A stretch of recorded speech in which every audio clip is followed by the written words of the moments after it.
बंटी साहू कभी छिंदवाड़े के लोगों का अपमान नहीं होने देगा। कमलनाथ से आप हारे थे और उसके बाद ये कहा जा रहा था कि बंटी गए, अब बंटी पर क्यों भरोसा? न कमलनाथ जी न नाथ परिवार से छिंदवाड़े में कोई आगे जीत पाएगा। परसेप्शन बनाया गया कि छिंदवाड़ा में जो कुछ हुआ है वो पूर्व सीएम कमलनाथ ने किया है। मध्य प्रदेश के मुख्यमंत्री बन गए सिर्फ छिंदवाड़ा वालों की बदौलत। 2 कौड़ी का आपको बोला गया तो कमलनाथ जी चुप रहे।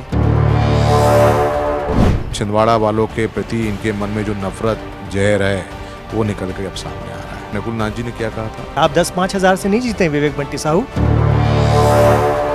विवेक बंटी साहू को बड़ी जिम्मेदारी मिल रही कि नहीं, मेरे सवाल का सीधा जवाब दीजिए। नमस्कार, आप देख रहे हैं लाइव हिंदुस्तान। लोकसभा चुनाव के जब नतीजे आए तो हिंदुस्तान भर में, देश भर में 5 ऐसी सीट थी, टॉप 5 मैं कह सकता हूं, जिनकी सबसे ज्यादा चर्चा रही और उसमें से एक सीट है मध्य प्रदेश की छिंदवाड़ा। हालांकि मध्य प्रदेश में 29 में से 29 सीट बीजेपी के खाते में गई, लेकिन एक सीट जिसकी सबसे ज्यादा चर्चा रही वो रही है छिंदवाड़ा और वहां से जीते हैं बंटी भैया।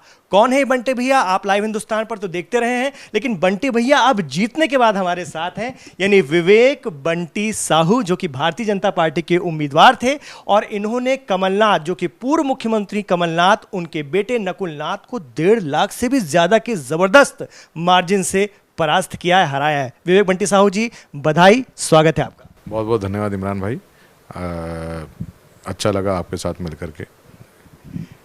ये विनम्रता काम कर गई। मैंने जब आपका लास्ट इंटरव्यू किया था, जब आप प्रचार में थे, मैंने आपसे कहा था कि ये शायद आपके करियर का भी हो सकता है, अगर आपने यहाँ परफॉर्म नहीं किया तो फिर मुश्किल हो जाएगी। तब आपने बड़े विनम्र भाव से कहा था कि मैं करियर की फिक्र ही नहीं करता और बस लोगों से जुड़ा रहता हूँ, और शायद वो जुड़ाव काम आ गया।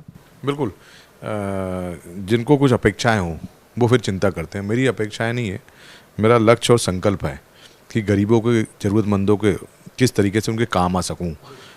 ईश्वर ने मानव प्रजाति में जन्म दिया है तो हम कुछ ऐसा कर जाएं कि इससे जीवन सफल हो जाए, और इसी लक्ष्य को लेकर के मैं काम करता हूं। जिस तरीके से छिंदवाड़ा इतने लंबे समय से चला जा रहा था, तो मैं सौभाग्यशाली हूं कि पार्टी ने मुझे अवसर दिया और अब मेरी जिम्मेदारी है, छिंदवाड़ा की जनता ने भी मुझे दायित्व दिया है कि उनकी परेशानी, समस्याओं को दूर करूं, और जो सबकी मंशा है कि छिंदवाड़े को हम दुनिया और देश के नक्शे पे लाएं, उसके लिए मैं काम करूंगा।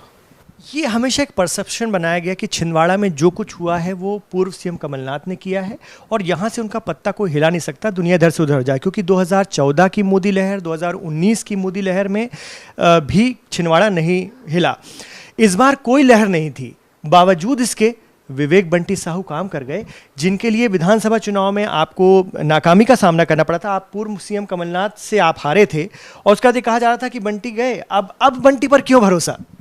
देखिए, आप लोग को ऐसा लगता है लहर तो मोदी जी के नाम की है, थी और रहेगी।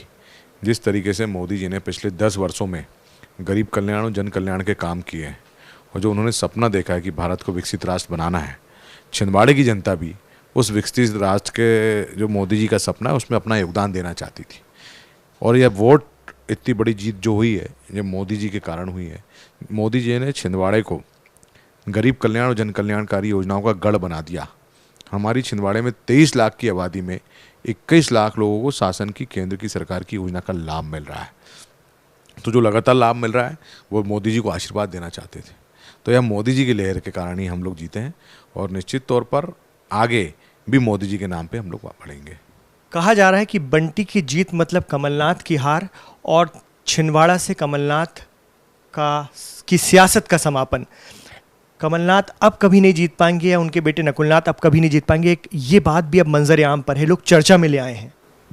देखिए, कमलनाथ जी को छिंदवाड़े ने इतना दिया, नाम, शोहरत, दौलत, मान सम्मान, कमलनाथ जी को सब कुछ जो मिला है, यहाँ तक कि केंद्र में बड़े बड़े विभागों के मंत्री रहे, मध्य प्रदेश के मुख्यमंत्री बन गए, सिर्फ छिंदवाड़ा वालों की बदौलत। लेकिन जितना छिंदवाड़े ने कमलनाथ जी को दिया उतना कमलनाथ जी ने कभी छिंदवाड़े को लुटाया नहीं।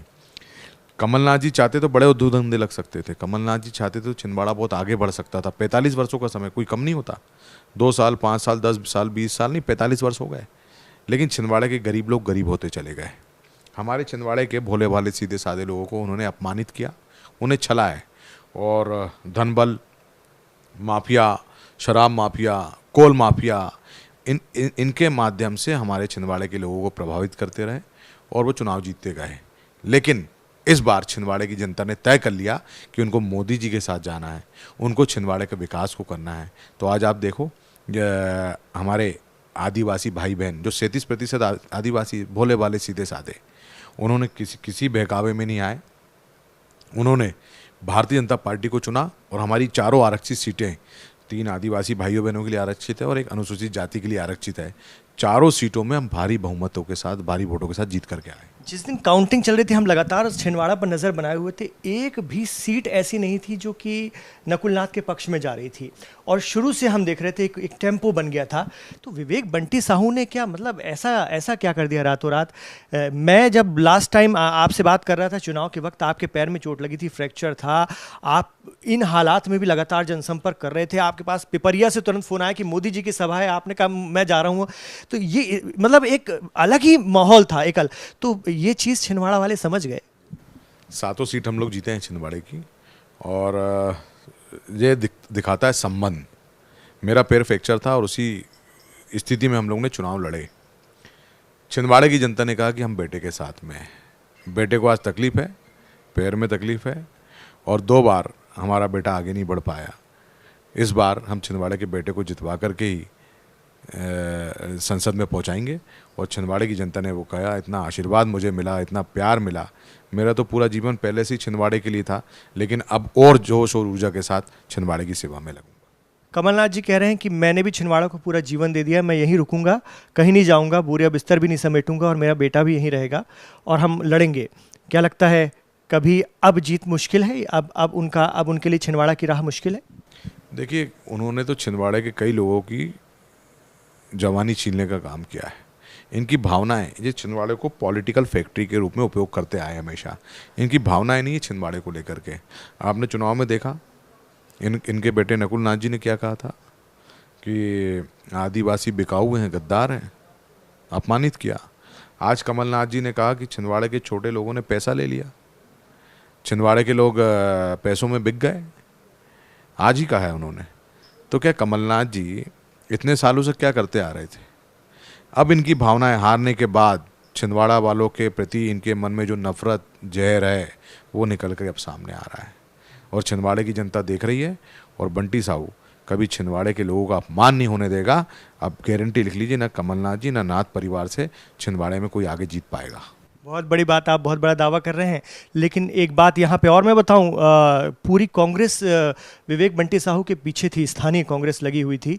विवेक बंटी साहू को 2 कौड़ी का नेता तक कहा गया और आज वही विवेक बंटी साहू, और एक ऑरा सेट किया गया है कि भाई कमलनाथ और नकुलनाथ को छिंदवाड़ा से कोई भेद ही नहीं सकता, यह अभेद्य है। आप इतिहास में 70 सालों के इतिहास में छिंदवाड़ा की सियासत के आज़ादी के बाद से भी अगर हम देखें, पहले ऐसे लीडर हैं जिन्होंने कांग्रेस को छिंदवाड़ा से ख़त्म कर दिया। एक उपचुनाव में हालात बने थे, सुंदरलाल पटवा, वो उपचुनाव था। इसको लेकर के क्या लगता है, यहाँ केंद्र में मोदी जी, बीजेपी की सरकार इसको अप्रिशिएट करेगी? विवेक बंटी साहू को उस इलाके के लिए बड़ी जिम्मेदारी मिल सकती है? देखिए, पहली बात आपने जो कही, हमेशा उन लोगों ने इतने नीचे स्तर गिर के काम किया। उनके लोग मुझे 2 कौड़ी क्या बोला और भी मेरे परिवार को अपमानित करने का काम किया, झूठे आरोप लगाने के काम। और जब 2 कौड़ी का आपको बोला गया तो कमलनाथ जी चुप रहे, कभी किसी ने माफ़ी नहीं मांगा। कमलनाथ जी, नकुलनाथ जी ने कभी कुछ नहीं कहा। कभी कुछ नहीं, वो तो उनकी शह पर, उनके इशारों पर ही होता था। तो जिस तरीके से अपमानित करने का काम, झूठ बोलने का काम, मेरे परिवार को अपमानित करने का काम, मेरे भाई को, मेरी पिछले विधानसभा चुनाव में मेरी बहन जो डॉक्टर है, वो भाई के चुनाव के प्रचार के लिए आई थी, तो इनके जिला कांग्रेस अध्यक्ष के गांव में उसे अपमानित किया गया। तो ये सब छिंदवाड़े की जनता ने देखे और जो खून का, जहर का घूंट हम लोगों ने खून का घूंट पी करके ये सब सहा है, वो छिंदवाड़े की जनता देख रही थी। लेकिन सिर्फ इसलिए कि मुझे छिंदवाड़े की सेवा करनी है, छिंदवाड़े के लोगों की मदद करनी है। और मैं सौभाग्यशाली हूँ कि पार्टी ने मुझ पर इतना विश्वास जताया। 2 बार विधानसभा चुनाव हम लोग लड़े, बड़े चुनाव थे, चाहे मुख्यमंत्री के खिलाफ उपचुनाव लड़ना हो या कांग्रेस की तरफ से मुख्यमंत्री के दावेदार थे उनके खिलाफ चुनाव लड़ना हो, बड़े चुनावों में पार्टी ने मुझे जिम्मेदारी दी, छिंदवाड़े के कार्यकर्ताओं ने विश्वास रखा और आज यह अवसर आया है कि मुझे छिंदवाड़े की जनता ने सेवा करने की दिल्ली पहुंचाई है। मेरा लक्ष्य, मेरा संकल्प है छिंदवाड़े का विकास, उसके लिए हम लोग काम करते रहेंगे और बहुत ज़्यादा मेरी कोई अपेक्षाएं नहीं है, मेरा तो संकल्प छिंदवाड़े का विकास। मैंने ये भी देखा और ये बात आप सही कह रहे हैं कि बार बार हार के बावजूद भी पार्टी में, अपनी पार्टी में भी कुछ विरोध होता है और आपने उसको भी कहीं ना कहीं कवर किया। मैं देखता था, हम लोग लगातार देख भी रहे थे कि बंटी साहू उन जगहों पे या उन लोगों से भी मिल रहे हैं जो उनके धुर विरोधी हैं। पार्टी के भीतर भी होता है कई बार ऐसा, आप गए उनके घरों में, गए उनको मनाया, ये सब कुछ बड़ा बहुत समझदारी से, इतना इतना इतना डीप और इतनी गंभीरता से सबके साथ से ही होता है और हमारे देश के प्रधानमंत्री जी से सीखने की आवश्यकता है। मैं तो उनको देखता हूँ, सीखता हूँ, उनको फॉलो करता हूँ। जो सबका साथ, सबका विकास, सबका विश्वास, इस मंत्र को लेकर के जो चले हैं, उसी मंत्र को भी लेकर के मैं चल रहा हूँ। सभी वरिष्ठों को हम लोग ने साथ में लिया, उनके साथ में मिलकर के चुनाव लड़ा और जीते। मध्य प्रदेश 29 की 29 सीटें बीजेपी जीत गई। उत्तर प्रदेश में बड़ा नुकसान हुआ है भारतीय जनता पार्टी को और ये वजह रही कि बीजेपी अपने दम पर सरकार से पीछे रह गई, एनडीए सरकार बनाने जा रहा है। आपको क्या लगता है, मध्य प्रदेश में आप लोगों ने जो कमाल किया वो यूपी में क्यों नहीं हो पाया?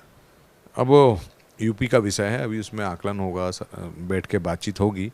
मैं तो इसे सिर्फ मध्य प्रदेश के लिए कह सकता हूँ कि हमारे प्रदेश के एक तो मोदी जी की लहर, दूसरा प्रदेश के यशस्वी मुख्यमंत्री डॉक्टर मोहन यादव जी का मन में जो जज्बा, जुनून गरीबों की सेवा के लिए और इतने कम समय में करके दिखाया।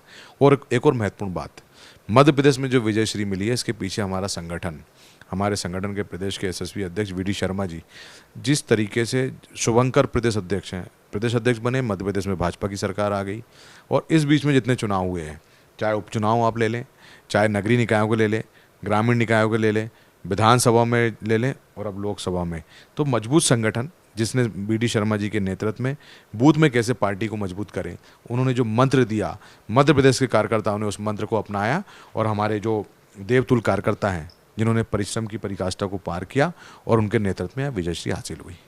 विवेक बंटी साहू के लिए एक ये भी कहा जाता है कि बहुत मजबूती से दबदबा बना लेते हैं चीज़ों पे, और अब आपसे उम्मीद भी ये की जाएगी, लोग बार बार तुलना करेंगे कि कमलनाथ की सीट है, उनकी रही है, विवेक बंटी साहू उससे कई गुना बेहतर बनकर दिखाएं या करके दिखाएं, तब लोग मानेंगे। ये कंपैरिजन तो होगा, देखिए अभी शुरुआत में। देखिए, मैं इसमें एक छिंदवाड़ा, सौभाग्य से आप भी छिंदवाड़ा में रहे हो, छिंदवाड़े में सांसद का मतलब ये होता था कि 6 महीने में, 4 महीने में एक आध बार आते थे, अखबार में खबर छपती थी कि प्रवास रहेगा सांसद का, 4 महीने 6 महीने में आएंगे, छिंदवाड़े के ज़रूरतमंदों की, गरीबों की लाइन लगी रहेगी, हजार लोगों की, उनके अधिकारी, उनके जो कर्मचारी हैं डंडे मारेंगे लोगों को, फिर बड़ी मुश्किल से 50 पीओ के पैर पड़ो और तब जाके उनसे कहीं मिलना। एक दिन शाम को आएंगे, वो प्रवास गिन लिए, दूसरे दिन रहेंगे और तीसरे दिन सुबह 8-9 बजे निकल जाएंगे। ये 3 दिन का प्रवास हो गया। अब उस प्रवास में छिंदवाड़े के ज़रूरतमंद, जिनको ज़रूरत पड़ती है सांसद की, हज़ारों लोग की संख्या होती थी, उनके बंगले में लाइन लगा खड़े होते थे, उनके कर्मचारी उनको डंडे मारते, छिंदवाड़े की जनता को डंडे खाई है छिंदवाड़े की जनता ने, और फिर बड़ी मुश्किल से 25-50 लोगों से मिलते थे और निकल जाते थे। सांसद मतलब जो होता है कि जनता ने आपको चुना है, एक दायित्व दिया है कि आप हमारी परेशानी, समस्याओं को सुने और उचित प्लेटफॉर्म में उठाएं। मैं अपना कार्यकाल तब सफल मानूंगा कि छिंदवाड़े की हमारी 23 लाख की आबादी है, हर व्यक्ति अपने आप को सांसद समझे। दूसरा, सबको साथ में लेकर के, जो डेवलपमेंट की बात है, मैं कोई निर्णय ले लूँ वैसा नहीं है, सब लोग साथ में मिल करके, मैंने पीसी किया था चुनाव जीतने के बाद, परसों किया था, तो वहाँ मैंने भी कहा कि हम लोग एक पत्रकारों का समूह बनाएंगे, उद्योगपति जो छिंदवाड़े के उनका समूह बनाएंगे, सरपंचों का समूह बनाएंगे, हर एक उसके फील्ड के लोगों का समूह बना करके, और छिंदवाड़े का विकास, डेवलपमेंट कैसे किया जा सकता है उसको लेकर के हम लोग काम करेंगे। सरकार की तरफ से तो पूरी मदद रहेगी, चाहे केंद्र की सरकार हो, प्रदेश की सरकार हो, लेकिन रोड मैप तो छिंदवाड़ा में तय होगा। तो जब तक कि छिंदवाड़ा वालों का इसमें सुझाव नहीं होगा तब तक उसको आगे बढ़ा नहीं सकते। तो इस चीज़ को लेकर के मैं काम करूँ। ये आपने बहुत बड़ी बात कह दी, क्योंकि छिंदवाड़ा, मैं जब छिंदवाड़ा में प्रतिक्रियाएं ले रहा था लोगों से चुनाव के वक्त, तो उनकी सबसे बड़ी शिकायत ये थी कि हम अपने सांसद से, अपने नेता से मिल ही नहीं पाते हैं। लोगों के फ़ोन में काम हो जाए ज़्यादा अच्छा है, उनको लाइन में क्यों लगाना। कोई लाइन में नहीं लगना चाहिए, धक्का मुक्की नहीं होना चाहिए। लाइन न लगे, फ़ोन पे 80% काम 90% काम फ़ोन में हो सकते हैं। तो फिर बेचारे लोग, गांव के लोग, कहाँ हमारे आदिवासी गांव हैं, तामिया, कहाँ उधर बटका खापा, छिंदी, इधर पांडुना के क्षेत्र, क्यों छिंदवाड़ा आए, क्यों कहीं कहीं जाएं लाइन लगाने? वो तो आए और फ़ोन कर दें। मैं अभी भी आज सुबह से 7 बजे से फ़ोन अटेंड कर रहा हूँ, रात में 2-2 बजे हम लोग फ़ोन अटेंड करते हैं। तो मैं छिंदवाड़े की जनता को यही कहना चाहता हूँ, फ़ोन करें, आपकी समस्या मैं दूर करूँगा। आप मेरी एक बात टाल गए, आपको बहुत बड़ी जिम्मेदारी मिलने वाली है क्या पहली बार में? क्योंकि ये पहली बार में इतनी बड़ी सीट निकाल लेना, इतनी अहम सीट इतने मतों से, आप 10-5 हज़ार से नहीं जीते हैं विवेक बंटी साहू, आपने जो है रिकॉर्ड तोड़ जीत हासिल की है। विवेक बंटी साहू को बड़ी जिम्मेदारी मिल रही कि नहीं, मेरे सवाल का सीधा जवाब दीजिए।